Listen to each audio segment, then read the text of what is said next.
The following is a Comfortably Zoned Radio Network production.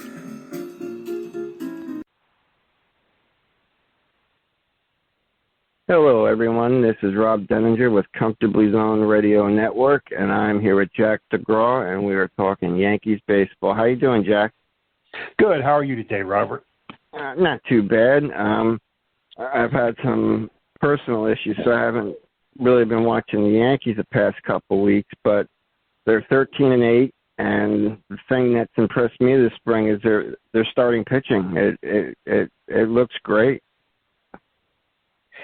Yeah, I mean everybody seems to be slowly rounded into shape. They're starting to get their pitch count up, and the Yankees at one point I believe they won 8 in a row, and it was mostly because of the pitching. So they're getting ready for next week, opening day. Yeah, and Domingo Germán, he hasn't. He hasn't given up a run in 9 innings. He's only given up 5 hits. He's only walked 1 batter, and he struck out 13. And he won 18 games his rookie year. I think he's someone that can, especially if he's the 5th starter. I think he's someone that could have upwards of almost 20 wins again this year if he stays healthy, given that, being the 5th starter, you're going to face a lot of the team's other, 4th or 5th starters, and you'll get good run support, and he might win a lot of games this year. Well, I think the thing with him, I mean, he missed, last season, with his own fault, but he did pitch in the Winter League. So right now he's probably ahead of a lot of the pitchers. So I'm not saying he's in mid-season form, but he's probably a month or 6 weeks ahead of most of the other guys. So he's coming out of the chute pretty good. Yeah, and Jordan Montgomery has pitched well. I mean, I would love to see him have a great year. And the guy they got from the Pirates, Jameson Taillon, is that how you say his last name? Yep, Jameson Taillon, yeah. Yeah, I knew nothing about him prior to Yankees getting him, but he's looked really impressive. And I think our starting rotation, as long as they stay healthy, they're going to be very effective. Yeah, I mean, I was a little concerned about the starters. I mean, you can't really go by spring training, but I mean, the guys have looked good. And this is what you need going into the season. I think this season you're going to see a lot of pitchers, because I don't know if guys who pitched last year in the shortened season, if they can get to 150, 160 innings this year, that might be a lot. So I think you're going to need at least maybe 8, 9 starters over the course of the season. Yeah, and they got pitchers like Davy Garcia, Michael King, and even Jonathan Loaiza, he's looked fantastic. And they'll eventually get Severino back after the All-Star break. So they do have some pretty decent depth at starting pitcher. And Garcia, other than yesterday, has really been lights out. He got touched up a little bit yesterday, but otherwise he's looked good. Yeah, I was at the game yesterday, and Bichette, hit a bomb off him, and then, Hernandez, he hit one off the screen in center field, but that was his worst outing of the year. I think, Robert, he might start the season in AAA. Yeah. I don't know if they're going to, bring him up. I don't think he'll be on the opening day roster, because he's still a young kid, and it wouldn't hurt for him to go back to the minor leagues for a while. And we got Adam Warren back this year too. I don't think he's pitched that much this spring, but he's a guy that you can use as a starter, a spot starter if you had to. And who's the other guy? Nick Nelson's looked good too in his appearances. Yeah, like Warren, and I believe Nelson. I'm positive Warren, they sent him down a couple weeks ago. Oh, did they?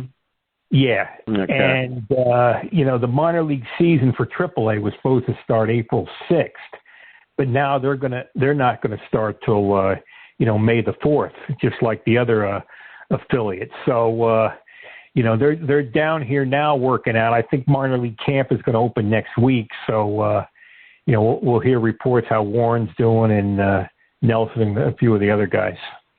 Yeah, because like I said, I've had a family emergency I've been dealing with the past couple of weeks, and I didn't even know Miguel Andujar got hurt. He a wrist injury, is it? Yeah, he had a wrist injury on the 10th, and as of right now, he's on the field. Or I guess he's taking ground balls, but he's not hitting or throwing.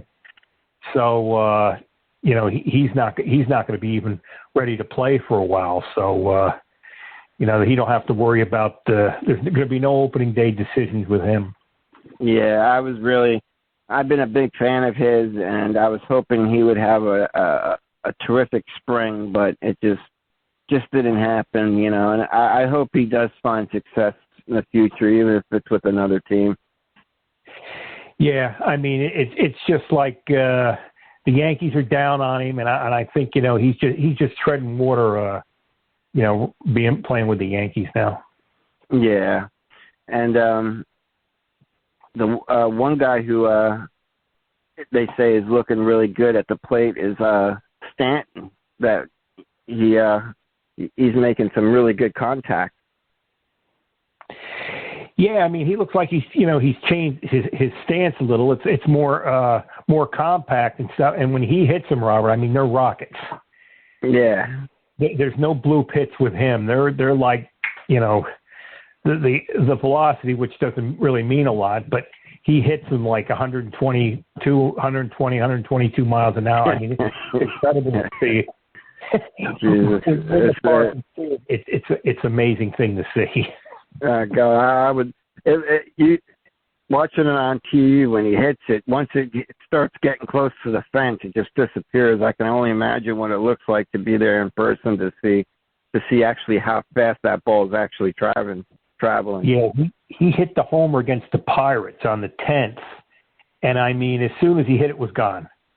And as soon as you looked up, it was like, in the weeds behind Steinbrenner Field. It was just incredible. And I've seen him hit a couple doubles. It's like, I mean, if it hit a pitcher, it could kill him. That's how fast. It looked like something, Gary Sheffield when he used to hit him. Yeah, Sheffield had his bat speed to the zone was so quick, and he was great at driving the ball down the lines. And when he hit them, they were out of there quickly. Yeah, him and Winfield has hit the ball harder than anybody I've ever seen, and Stanton's right there with him. But Sheffield was a terrific player. He should be in the Hall of Fame. Yeah, I mean he's got what? He's over 500 home runs, and does he have 3,000 hits? I'm not sure on that, but I thought he might be closer, or if not, he did have 3,000 hits. Jeez, Robert, I don't know. I know he had 509 homers. He was awful close to 3,000 if he didn't have it. It was like 2,800. Yeah. But I agree with you. He belongs in the Hall of Fame. And I think Fred McGriff is another one that belongs in there too. Yeah, 491 home runs, and I mean, McGriff was a dominant player. I mean, when he was on the great Toronto teams and played a while for the Rays and an ex-Yankee farmhand. Yeah. And thinking about this American League East division, I mean, the Orioles and the Red Sox are basically a farm team. They're rebuilding. Tampa is going to be, they'll be tough, but they got rid of their ace, and the Blue Jays, they're going to score a lot of runs, but their pitching's their biggest weakness. I mean, so it's really the Yankees' division to lose. The Yankees would have to suffer injuries and just have some kind of complete failure to lose this division. Otherwise, I think they win it easily. Yeah, what really hurt the Blue Jays, who are up and coming, I mean, Bichette is just tremendous. He's like going to be the next face of baseball in a couple of years. That guy is an outstanding player and a great hitter. And the thing that hurt the Jays too is they lost Kirby Yates. Yeah, that was going to be their all-star closer this year, and he's going to have Tommy John surgery. And this just happened like a day or two ago. So that's going to be a big loss for them. And the Blue Jays still can't play up in Toronto, right? I mean, they got to play, I guess, in Buffalo still? No, they're down here in Dunedin. Oh, okay. Yeah, they're going to play in their newly remodeled spring training complex. It maybe seats maybe 7,000 fans at the most. I've been over there. It's a nice, quaint little ballpark, but they made a lot of improvements at the minor league complex. But yeah, they're going to be playing down here at least for the first month. And one of the teams coming down to Dunedin is the Yankees in the middle of April. That's cool. Yeah, the Blue Jays. I mean, like you said, Bichette, and they got Vlad Guerrero Jr., who's, he's going to be a great ball player too, I think. And then Craig Biggio's son, he looks like he's going to be a great ball player. They have a nice young group of players, and I think they'll be battling between Tampa to see who finishes in that second spot, maybe snag a wild card spot. Yeah, it's possible. I mean, losing Yates was a big loss, but yeah. They're going to be trouble in the coming years. Yeah, and we were talking off air. I mentioned that they named that Hicks is going to be the Yankees' number 3 hitter, and I think it's fine during the regular season because he does do a good job of drawing walks, but come postseason time when you face the upper echelon of starting pitching, you like to have a guy batting third who's batting behind LeMahieu and Judge that can drive in runs. Because basically you're hoping your 3-hitter is going to get a walk, and that can hurt you in the postseason. And the Yankees in recent years have struggled to score runs. Yeah, I mean, right now, he's number 3, and he hit number 3 most of last year. They want to have him between Judge and Stanton, but he gets injured a lot. Yeah, and that really, and he's got the big long contract. So now, I believe he's got another 5 years to go. So it's like, you got an injury-prone center fielder, and really, what are you going to do with him? When he plays, he can be productive, but it hasn't been what the Yankees expected so far. Yeah, because if you remove the 2020 season, he's averaged 100 games a year with the Yankees, which means he's missing over 62 games, and he's a 250 career hitter in those years. And if you average in his batting average from last year, it drops it down to 235. So he's not the best guy at the plate, and he averages about 15 homers a game, or 15 homers a year, and about 50 RBIs. To me, I know it's new era of baseball with analytics, but normally you want one of your most productive hitters batting third. Yeah, it's almost like, you have LeMahieu leading off, and then you have Judge. LeMahieu's on base all the time. And it's almost like, even though Hicks is number 3, it's almost like he's a leadoff hitter trying to get walks for, Stanton can knock him in, and Torreyes, and Voit. So, Voit. So, that, unfortunately, I think that's the way the lineup is right now. Don't score a lot of runs, Robert.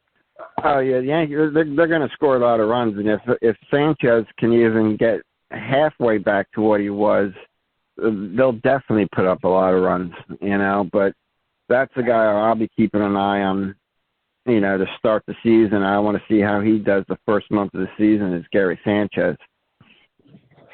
Yeah, I mean, he's got a lot of, Yankee fans are down on him, but he can still hit homers and still knock in runs. So, I mean, if everybody else just plays up the standards and, he gives you your 30 homers and 80 RBIs, I think you can live with the strikeouts and, sometimes struggles defensively. But, he's definitely under the microscope this year, because if he has a bad year, you don't know how many years he'll even be in baseball. So hopefully he does well this season. Yeah, because I mean, if he has another year where he bats around 200, I mean, I can't see the Yankees keeping him after this year. So I think this is a make or break year for him, as far as his Yankee career, maybe even baseball career is concerned. And Robert, when I seen him down here with Tampa, granted it's only high A, and even watching him in the minor league exhibition games, he was an outstanding hitter. I mean, he used the whole field. And a lot of times when these guys get to the big leagues, they get home run happy. They become different hitters than they were in the minors. And I don't know, but Sanchez was one of the best hitters down here, in the minor leagues I ever seen. And he was a completely different hitter in the big leagues. Yeah, because in 2015, Greg Bird was considered their number one hitting prospect, and Gary Sanchez was the number two. And Gary Sanchez was very young in 2015, and so they were and the first 2 years he was in the big leagues, he was hitting the ball all over the field, including home runs. And then, like I think you said, I think they get a little bit home run happy, get a little ego and thinking it's easy, and it spirals downward. Yeah, on a side note, I was watching a game. I just switching, I was on YouTube and watching a minor league game just for a few minutes, and Greg Bird hit a game-winning home run. Really? Yeah. So, but don't ask me what team it was. Yeah. I think he signed with the Rockies this year, right? Well, that's it. I know he's from out there, but he did hit a game-winning home run last week. So, good luck to him. I hope he does well. Yeah, because I know last year he was with the Rangers, but with the pandemic, and he didn't get much of an opportunity. And I always thought a team like Oakland would be perfect for him, but a place like Colorado could be just as good with that ballpark. I mean, because he does have a nice swing. It's just some guys just can't play in New York, and maybe he was one of those guys. Plus, he was injured a lot, too. I think, Robert, the injuries were a lot worse than they let on. Yeah. And, if you have trouble with your hands or your wrist or, any part of your body, it's you lose power. You can't do what you used to do. Look what happened to Mattingly. Yeah. I mean, his wrist, his back, and that was it. I mean, it really messes with your swing, and Bird did. He had, I think everything from his heel to his ankle to his shoulder. I mean, his wrist. Bird went to the ringer as far as injuries for a few years there at the Yankees. Yeah, so maybe sorry, Robert. I think he was hurt a lot more than they let on. Yeah, it seems like the last several years, all of a sudden, they got really quiet about, how serious injuries are. They kind of just play it off as, it's just a minor strain, or he's just sore. But then, 2 weeks later, they're still not playing. I don't remember the Yankees being like that, but that's how it's been the last few years. Well, Robert, you remember Aaron Hicks got hurt, I think the 1st or 2nd of March. It's only going to be a few days. He didn't come back till July or August. Yeah. I think that's when it started. Well, just off the top of my head, I remember like in 1977, they had an infield prospect, Mickey Klutz. And he got hurt, and they just said it was a mild injury, it was a mild sprain or something. And he missed like a whole season. Jesus. But then the Yankees got Bucky Dent, and the rest is history. But so they've been doing it for a while. And the catcher, the Yankees got a catcher named Rob Brantley. He's actually having a pretty good spring. Is there anything you know about him? I believe he was with the Giants. That's a good guy to have around. You can have him or a Gachiota, backing up Sanchez. So I think if he has options, or Higashioda has options. You might see Brantley on the opening day roster, or at least if he didn't opt out, he might be in AAA, and then at some point in the season he'll get some playing time. And I'm pretty sure the Yankees are going to have Tyler Wade on the roster, so they have someone that can play the infield. But I also we were talking off air. You like that guy Derek Dietrich, and I do too, because he plays the infield and the outfield, and he's a left-handed bat. Yeah, I think he can play like 4 or 5 positions, and plus, he has a lot of experience. He's been a good major league player. I think the thing that's going to hurt Wade is he has options left. Yeah.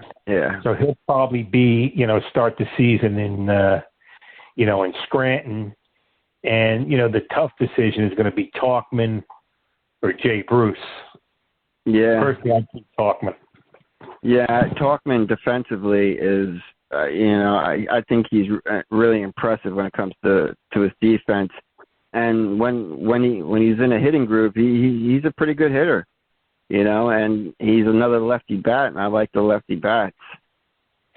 Yeah, because if he don't make the roster, he don't have any options left, and some team will pick him up. Yeah. But the thing is, I think if the Yankees decide to keep Bruce, he can play the first base. Of course, they have a lot of options who can play first base, the Yanks, and he can play the outfield. Plus, Bruce is a Yankee Stadium hitter.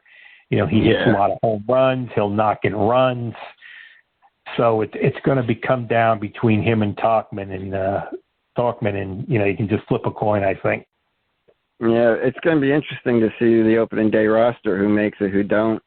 But I mean, going into the season, I'm kind of in the mindset that we got this division, wrapped up already.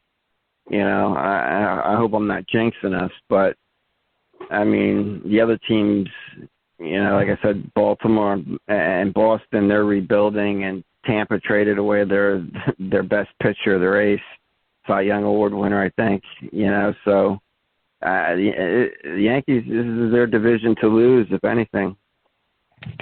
Yeah, I'm not really, following too much, the Rays right now, but they seem to always have a knack of, coming up with good teams. So, if the Yankees can avoid the injury bug, which they haven't been able to for years, they're still going to win 95, 100 games. And, I agree with you. It's their division to win or lose.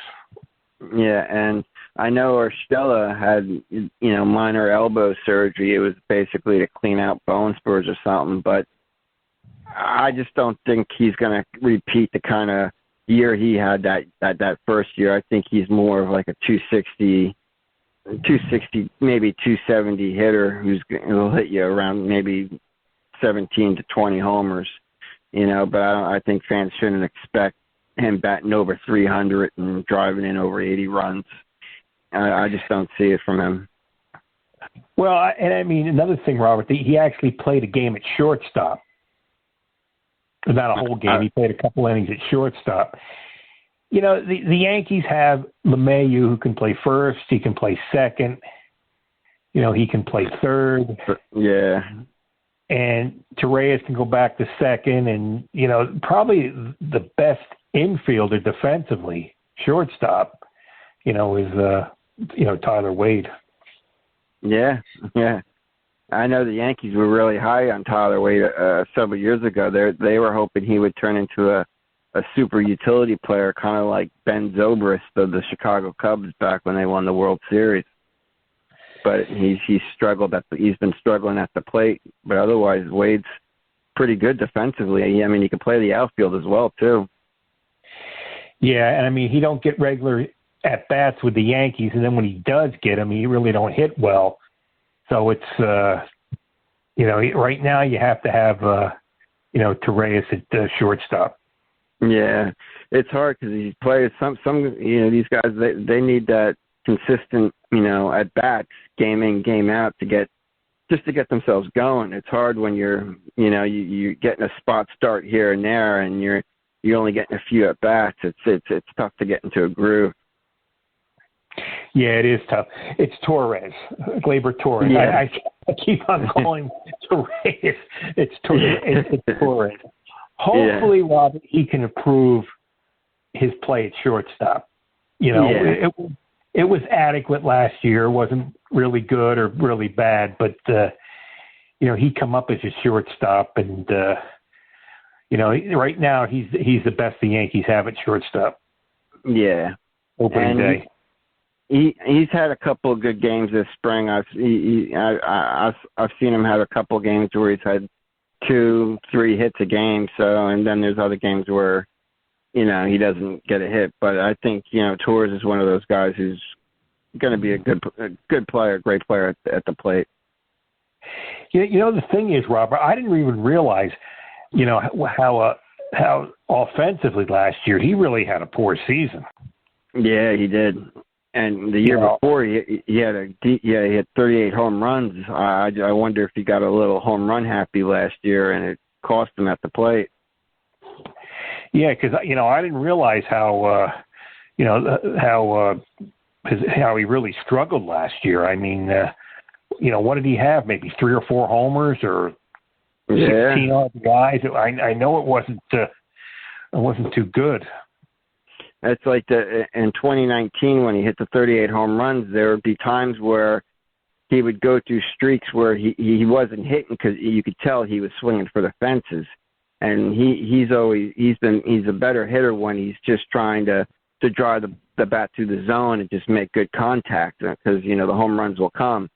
So I think if his approach is just to go up there and not try to, you know, hit the home run and hit it at a certain angle and just drive the bat through the zone, I think he'll be much, much better. It's just some of these guys, they're all about the bat angle and trying to hit the home runs nowadays.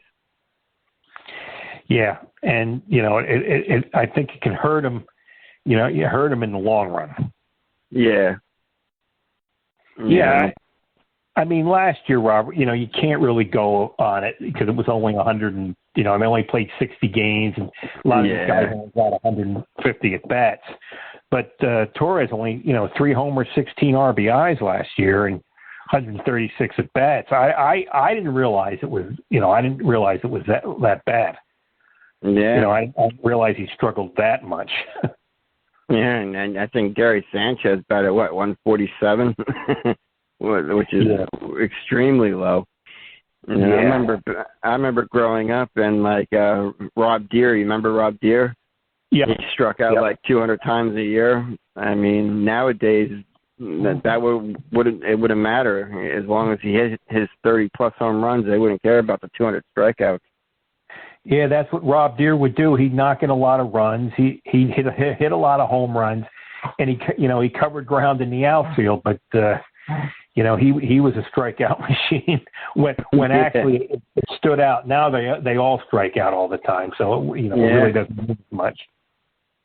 Yeah, and looking through the stats now, Brett Gardner, like I said, Gardner's he's having a good spring. It looks like he's tied with the team lead in RBIs with 6.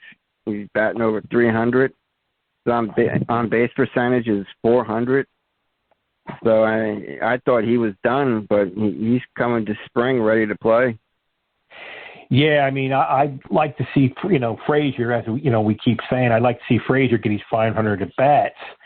Yeah. But it looks like, you know, there's a possibility you might see Gardy their opening day, and you know, we'll have to see.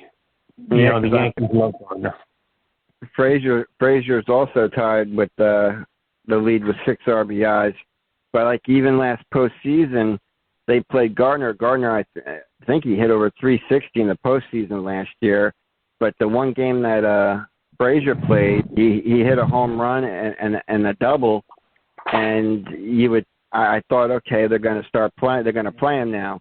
And they went right back to Brett Gardner. And even though Gardner got on base and was hitting singles, he wasn't driving in runs.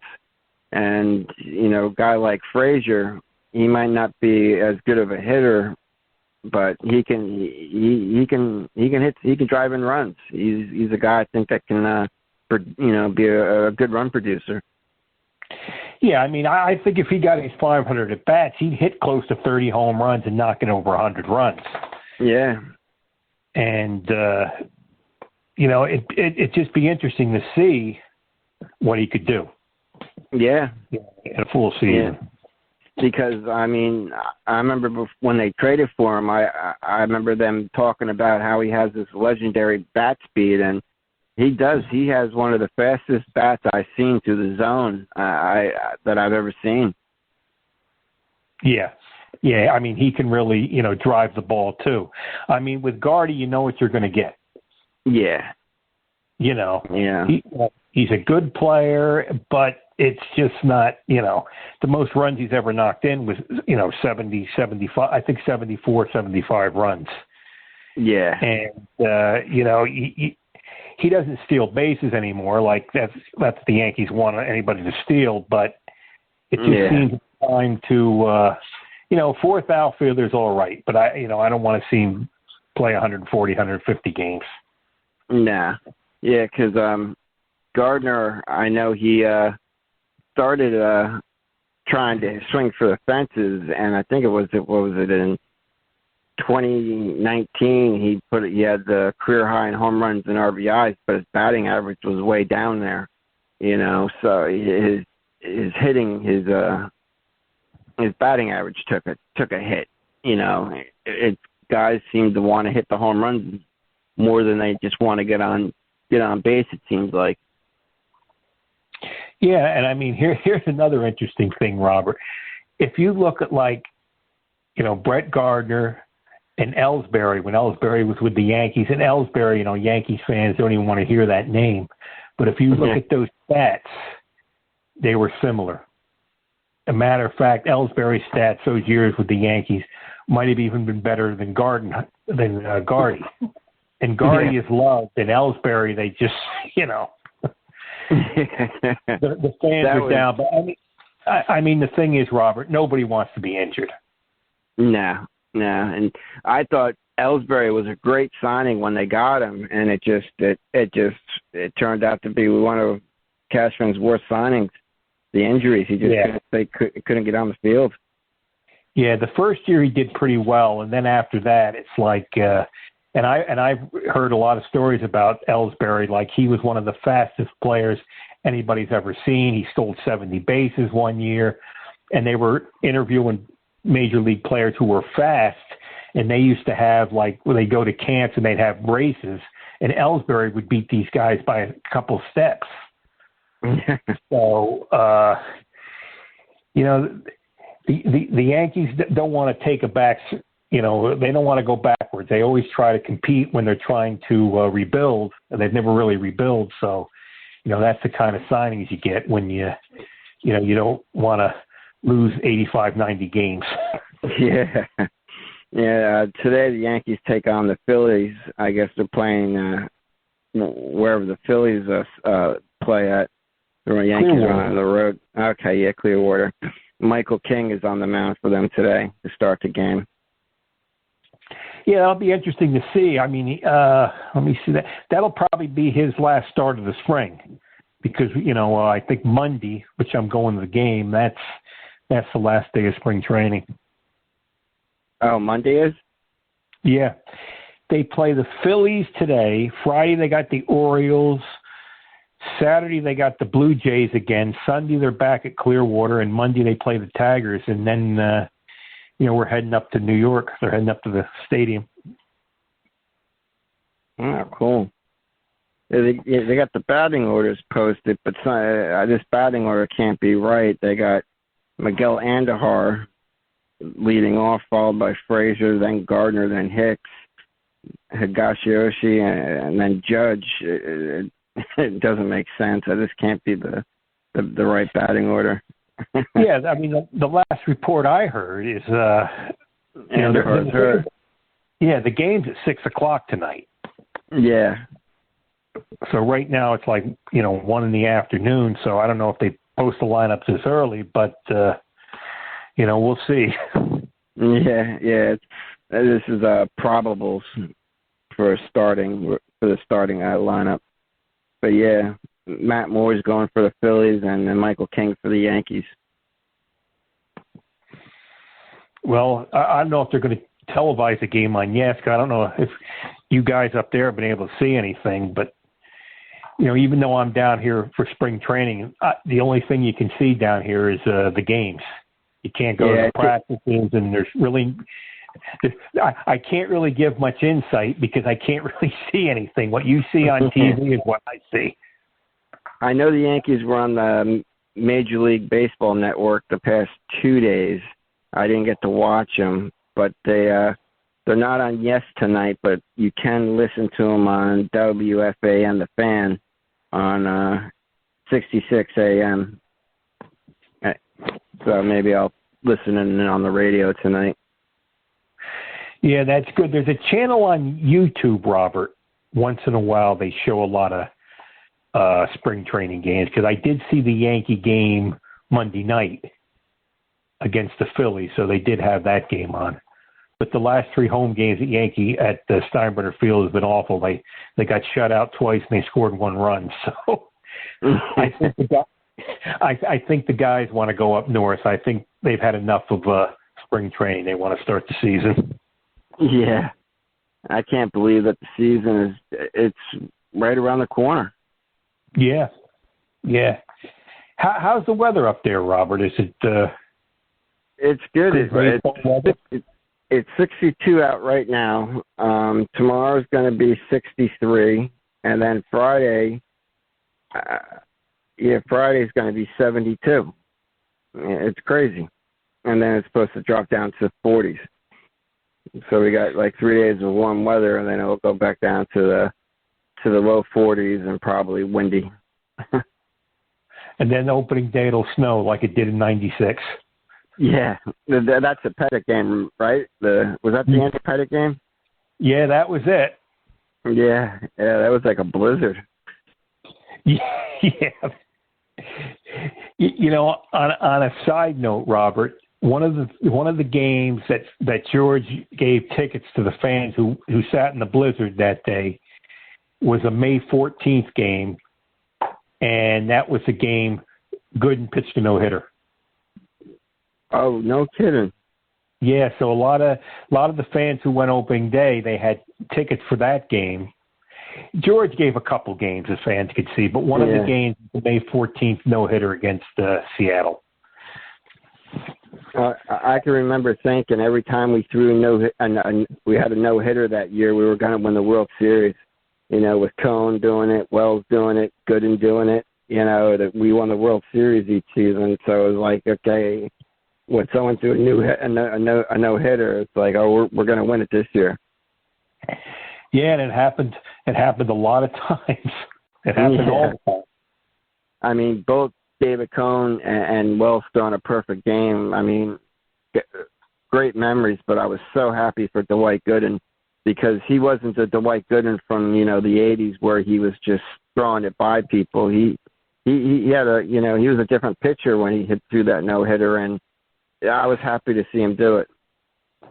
Yeah, I mean, he had to overcome a lot, and it was a good thing to see somebody, see him do it. Yeah, and I like David Cone's story about the no-hitter. He was throwing basically junk the last 2 innings, just hoping to get it over the plate, and it just shows you what kind of player he was. He was a gutsy competitor, he gave it everything he had, and when his tank was empty, he found something left to use. Yeah, I mean, he did that in the last game against Seattle, even though they lost that, the 5th game. I remember he was out there. He threw 150, 160 pitches. Yeah, and before he threw that no-hitter, didn't he have 7 no-hit innings against, what was it, Oakland or somebody? And Torrey pulled him because he was coming back from that injury?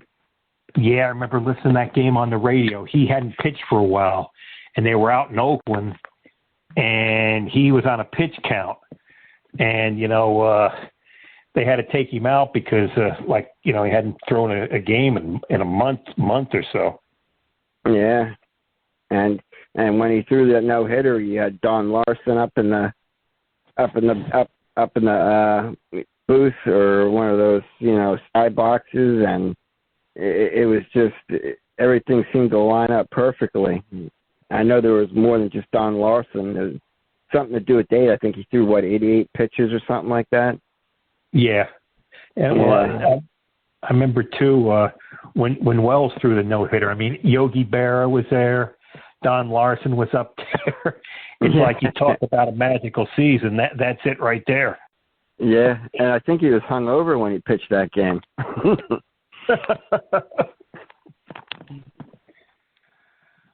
But David Wells,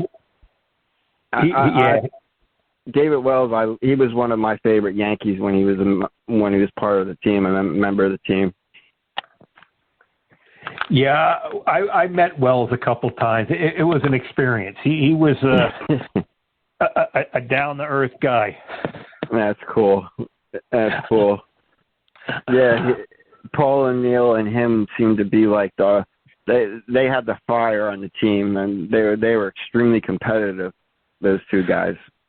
I'll tell you a funny story. Down here at the Yankee fantasy camp, David Wells was down here, and Wells was great. I mean, he would sign anything you put in front of him. But the one guy come up to him, and Wells assigned these ball, and he goes, "David, could you put your perfect game date on it?" He says, "Look, I'm going to write my name, and you can put any fucking thing on it you want."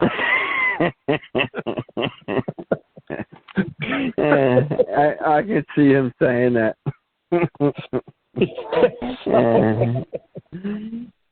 No, he wore the Babe Ruth cap. Yeah. Didn't he want to wear a Babe Ruth jersey? Yeah. Yep. Yeah. Yeah, he was something else. Yeah, he was just really down to earth, Yeah, I mean, he had some pretty good years with the Yankees too. I think there was one year where he was in the Cy Young conversation. He had such a good year. Yeah, he was a terrific pitcher. I remember, he won the series and he had a great year in '97 and then or '98, and they brought in Clemens. Yeah. I think Wells always thought maybe Torre didn't like him, and Clemens got those World Series titles and instead of David. Yeah, yeah, because he was mad when he got traded, right, David Wells? Yeah, I think it was him and Clemens. One of the things, Rob, I remember going to Yankee Stadium, and Wells, when he would strike up out a batter in the upper deck, they would put the K's up. Yeah. When he'd strike out a batter, they'd put up a beer cup. Yeah. Yeah, the fans loved him. I mean, he just seemed like even though I think he's from California, he felt like a New Yorker.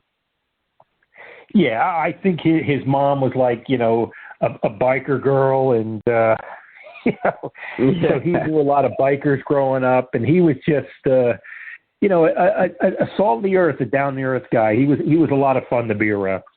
Yeah. Oh man. So I guess next time we'll talk, we'll be talking about the regular season, right? I mean, yep. Yeah. We'll know who's on the roster and what their plans are. It'd be nice to have a full season of baseball. Yeah, it will be, and and good luck to you and your mom, Robert. We're all thanks thinking about you, Ralph and Wayne and everybody.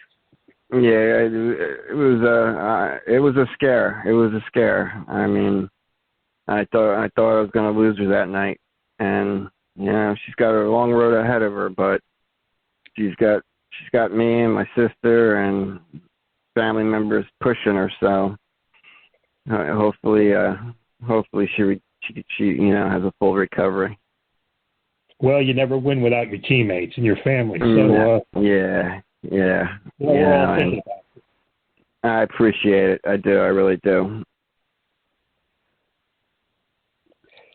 Well, you want to do it maybe next week, Robert? Or? Yeah, definitely. Because the regular season starts on Monday. Well, see, I don't know. Maybe if we do it next Friday or Saturday, they'll have a game or two under their belt. Yeah. I think they start on Thursday. I think they start next Thursday. Okay, that'll be the first. Yeah, you want to do it on a Friday? Yep, sounds good. Okay. Yep, and we'll be talking regular season Yankee baseball. Sounds great. All right, Ralph. And to all the listeners, we'll see you then. Take care. Bye-bye.